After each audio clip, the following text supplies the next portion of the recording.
The first image I saw wasn't of flowers or the white dress or her glowing smile. It was his hand, fast, brutal, across her face, a silent slap captured on shaky camera, going viral before I could blink. My phone vibrated.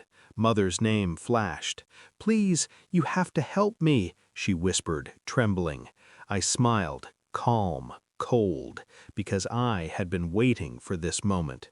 Before all of this, I had been the obedient daughter, the one who smiled at family dinners, who washed dishes without complaint, who kept my mouth shut when secrets festered in quiet rooms. I loved my sister, always had. I trusted her husband. I trusted my mother. I trusted them all. The red flags started small, the way he looked at her, almost measuring her, the way she flinched sometimes when he joked too sharply, the hushed phone calls that ended when I walked into the room, the way my mother always excused him. I saw patterns, pieces scattered across months, but when I voiced concern, they laughed. "You're imagining things," my mother said. "He loves her," and I let it go. I wanted to believe love. I wanted to believe family. Then the betrayal became undeniable. I found the messages, screenshots of him mocking her, calculating ways to humiliate her in front of the guests, words laced with malice, threats wrapped in smiles, and the final line, casual, almost gleeful, "She'll look perfect at the wedding. Just wait and see." The world didn't know it yet, but I did. And that's when the shift happened. Hurt sharpened into clarity, pain transformed into patience. I stopped speaking, I stopped reacting. Every smile I gave was measured. Every word I spoke was a lie in plain sight. They saw compliance. They didn't see the storm brewing behind my calm eyes. I documented everything, every text, every email, every hidden camera in the apartment he rented for her bridal showers. I saved the footage. I timed the moments. I mapped his movements. My mind was a chessboard, and I was 3 moves ahead. Silence was my ally. My family saw it as weakness. I knew it was power. And then the wedding day arrived. I wasn't there. They made sure of that. "The day's perfect without you," my mother had said, smiling that brittle smile of hers. I pretended to be hurt. I even sent a message of congratulations. They didn't know it was bait. The video went viral within hours. Comments exploded. People were outraged. Friends called, strangers shared, hashtags trended, and through it all, my phone stayed silent until my mother called. "Please, you have to fix this," she begged. "I don't know what to do. He hit her." I let her breathe out the confession.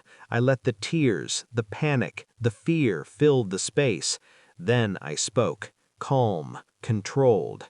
"I know why." There was a pause, heavy with disbelief. "I knew. I've known for months, and I've documented everything, every move, every word. You don't have to beg. You just have to tell the truth." I could hear her catch her breath. "But how? How did you know?" I watched, I waited, I prepared, and now it's over. By the next morning, the law had moved. Protective orders, charges filed, evidence submitted. His threats, his lies, his smirks in private were now captured in hard proof. My sister didn't know. She was protected, shielded from the truth until she could process it safely. My family, who thought I was powerless, now saw me as untouchable.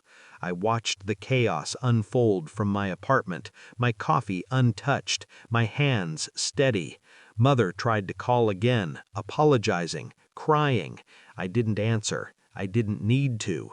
Justice was no longer an idea. It was a living, breathing entity, and I had orchestrated it flawlessly. When my sister finally learned everything, I was there. Not at her wedding, but in the quiet aftermath. She hugged me like she had never hugged me before. No words were needed. I had given her safety. I had given her power. I had given her the truth. And for the first time in months, I allowed myself to smile without pretending. I had been banned from the wedding, dismissed, ignored. They had thought it would break me. Instead, it sharpened me. The world had turned its back, but I had seen the strings, pulled them taut, and let the whole facade collapse in slow, devastating perfection. They will remember me, not as the girl who stayed silent, not as the daughter who obeyed, but as the one who always knew, the one who always waited, the one who held the strings while they danced. And as for my mother, still trembling in remorse, I left her a simple message before blocking her number for a while.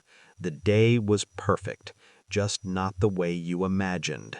Because only I knew why he hit her. Only I could control the aftermath, and only I had the last laugh.